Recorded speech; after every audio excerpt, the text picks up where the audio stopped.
gustazo poder verles por acá por Noticiete. Hoy es martes de Consultándole al Experto. Me da mucha alegría el poder saludarles ahí en casa. Además, hoy es martes, empezando precisamente el mes de febrero. Sabe que en 16 días vamos a cumplir un año acá en Noticiete de tener este segmento Consultándole al Experto, que es su segmento. Así que no perdamos más tiempo. Venga, acompáñeme y vamos a ver acá en nuestro maravilloso wall cuál es la primera de las preguntas que Producción al Azar va a tomar. 5534-8061. Escuche usted esta, por favor. Buenos días, Lick. Disculpe, fíjese que mi hermano se dejó con mi cuñada. Ella se fue con la niña a otro departamento. Él quiere tener a la niña una semana por la lejanía del lugar. ¿Podría él pedir eso en el juzgado? Vea, aquí lo que hay que solicitar por parte de su hermano es el tema de las relaciones. ¿A qué me refiero? Porque al final de cuentas el tema de las relaciones es que pueda tener el relacionamiento con su hija en este caso.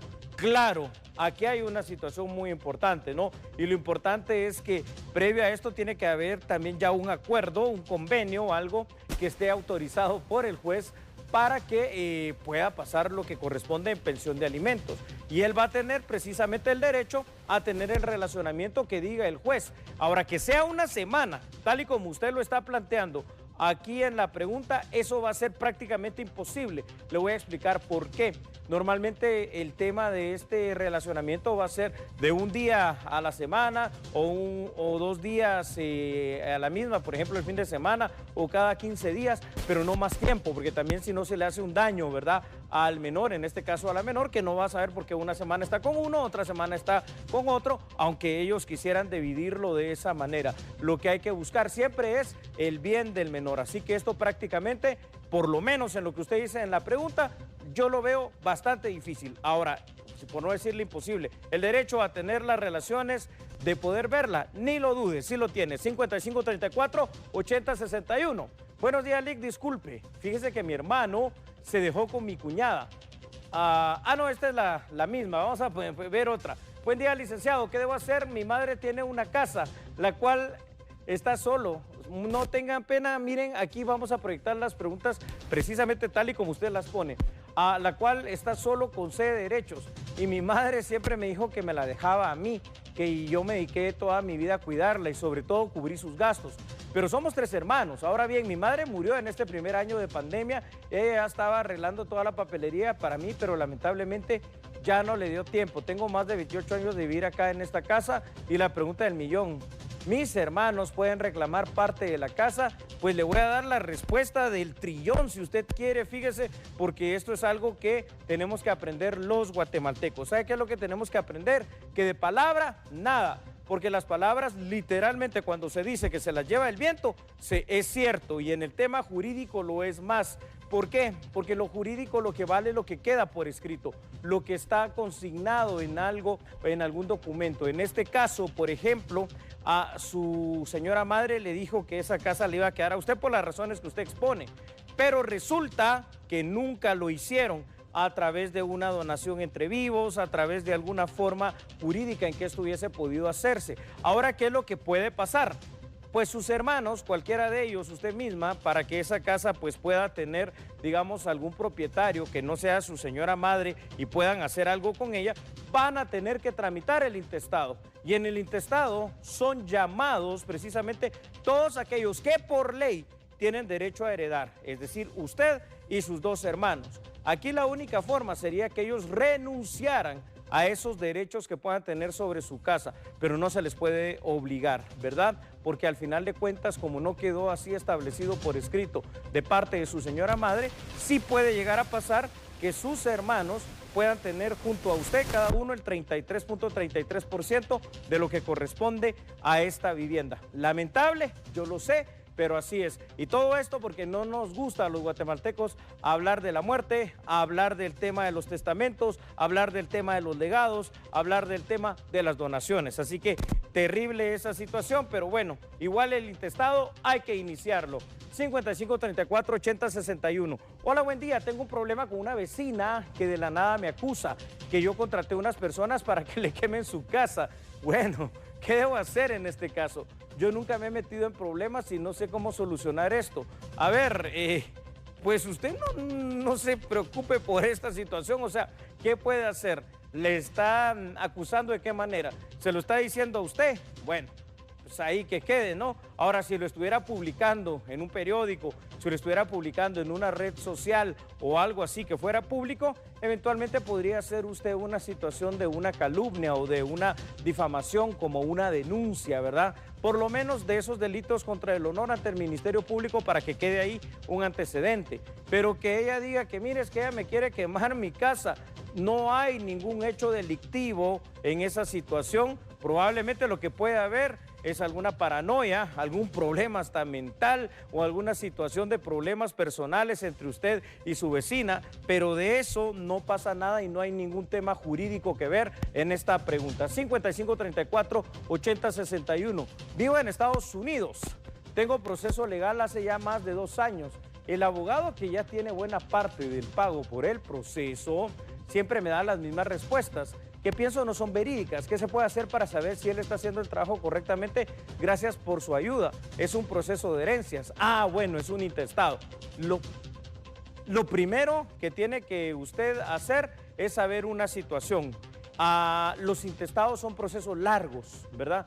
Los intestados, dependiendo lo difícil que puedan ser, se procurarán en unos 2 años, 3, 4 años, ¿ya? Entonces, eso es una cosa que probablemente su abogado no se lo ha aclarado. Entonces, yo se lo digo, es un proceso largo. Ahora, hay más o menos unos 16 a 20 pasos para llevar a cabo un intestado, desde la fase notarial hasta la fase judicial. Entonces, usted lo que tiene que hacer es pedir precisamente al abogado que le detalle exactamente en qué parte del proceso van y están, ¿verdad? Ya que usted vive en Estados Unidos, entonces, si tiene algún otro pariente, que seguramente sí, que está inmerso dentro de este intestado, tienen que ser él o los indicados para hablar con el abogado aquí en Guatemala y pasar a usted la información por la vía que le parezca más pertinente de cómo va el proceso. Le digo una cosa, si el proceso también no se procura de la manera rápida y se está encima de él para que vayan avanzando cada una de las fases, un intestado puede volverse una situación eterna. Entonces, sí es importante, por favor, esa averiguación con el abogado.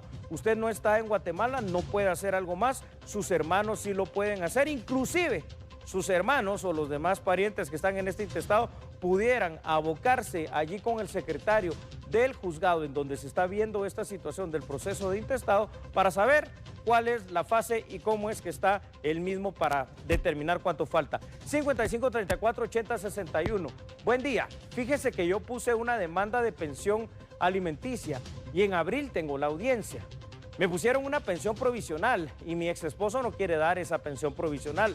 ¿Qué se puede hacer? Disculpe. Bueno, definitivamente cuando llegue el mes de abril va a haber una pensión ya fijada que va a ser la pensión en este caso que va a quedar, digamos, permanente en beneficio de sus hijos. Que su esposo la va a poder eventualmente venir y hacer, digamos, todavía alguna apelación para que baje, puede llegar a pasar, mas no es seguro que se la otorguen.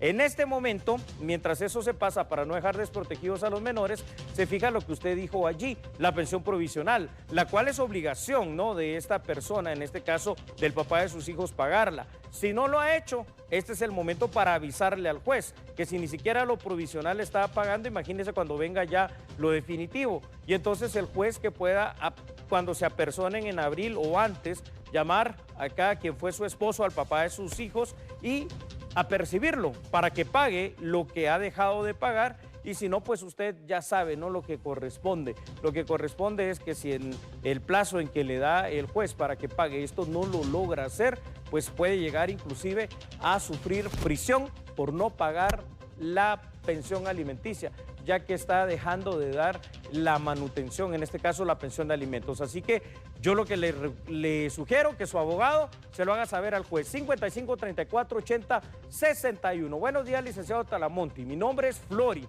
Hola, Flori. Con una consulta. Mi esposo falleció hace 8 meses y dejó un vehículo a su nombre.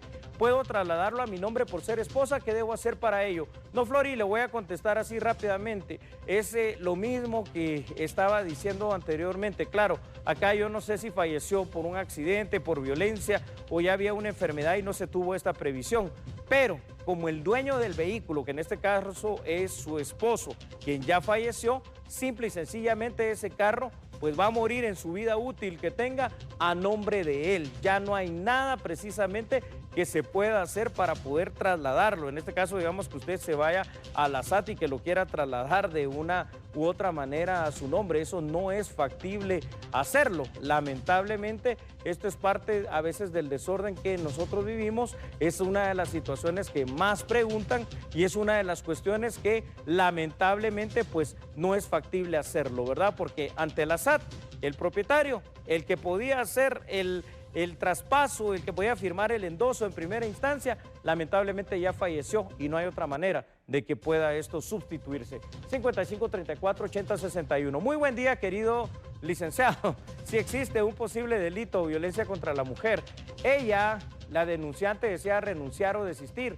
o cuando me llamen del Ministerio Público no se presenta y el proceso lo podrían archivar por falta de pruebas. ¿Qué opina? Opino que ya se asesoraron legalmente por lo que me están preguntando. Miren, los delitos de violencia en contra de la mujer son delitos de acción pública que el Ministerio Público tiene que seguir investigando de oficio.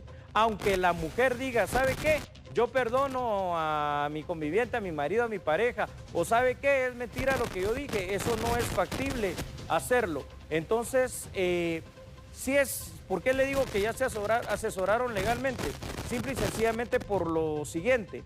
Si no se presenta la mujer precisamente a una audiencia, 2 audiencias o hasta 3 audiencias, lo que va a hacer el Ministerio Público es archivar ese caso, porque la parte que está siendo la ofendida no está presentándose a la audiencia. Así que como veo que ya hay una asesoría ahí, y si ustedes realmente eso es lo que quieren como pareja y considera que está bien y que ya rompieron el círculo de la violencia, sería la única vía para cerrarlo, entre comillas, provisionalmente a través del archivo. Es correcto, sí tiene razón, sería la única manera. 55 34 80 61. Buenos días, Lic. Soy de Chimaltenango. Hace 12 años compré mi propiedad en una notificación y nunca me han dejado ingresar a mi propiedad. Tengo escritura registrada, lo que me dice el representante de la notificación es que me estafaron. Y efectivamente lo que le decimos aquí en Noti 7, consultándole al experto, es que lo estafaron. Después de 12 años, que usted no puede ingresar a lo que es suyo, después de 12 años, que no tenga obviamente ya trasladado el hecho de la propiedad a su nombre en el registro de la propiedad, es porque ahí hubo una estafa. ¿Sabe qué es lo que pasa? Ya pasaron 12 años. Entonces los malhechores que le vendieron esto a través de esa estafa ya se salvaron. ¿Por qué? Porque el delito ya prescribió a los 10 años. Lamento decírselo, una muy, pero muy dura lección de pérdida de bien y de pérdida material. 55 34 80 61. Vamos a la última pregunta. Buen día, licenciado. Mi hija no está reconocida por el papá biológico, pues él tiene su novia. Bueno, ya te apoyaba con compras que él pensaba que mi hija necesita. Ahora yo quiero rehacer mi vida. ¿Hay algo que pueda pasar en contra mía de parte del padre si yo viviera con alguna persona y si él aún no estando reconocida la nena, pero por la ayuda que él brinda a veces puede pelear a ver la nena? Agradezco su amable respuesta. Usted dio la respuesta aquí al final. Si él no ha reconocido a la nena, entonces legalmente, digamos en el tema legal, no es su hija. Biológicamente indudablemente lo es. Moralmente ustedes saben que lo es. Y qué bueno que moralmente él pasa alguna ayuda. Yo lo que le recomiendo a usted para cerrar, al menos en este día, la franja, consultándole al experto, es lo siguiente: que no deje esto así, porque hoy él le está ayudando, pero cuando encuentre otra pareja y tenga otros hijos, ya no va a ayudar en nada. Entonces lo que tiene que hacer es primero un juicio de filiación para establecer la paternidad a través de la prueba madre que va a ser el ADN y después de mandarlo definitivamente por la pensión de alimentos, porque de lo contrario, hoy usted está planteando eso, usted no tiene ningún problema con tener otra pareja, no se vaya a preocupar, no le pueden hacer nada, pero él sí va a dejar de cumplir con su responsabilidad. Así que por el momento, para mí, le digo, de verdad es un alto honor, un gran gusto y un privilegio el poder estar acá en Noti 7, el noticiero de los guatemaltecos, comprometido siempre con la noticia y comprometido con usted para servirle. ¿Sabe dónde? En su segmento Consultándole al Experto. Y ahora todos juntos, allá en casa, vamos a la parte que esperamos siempre al final.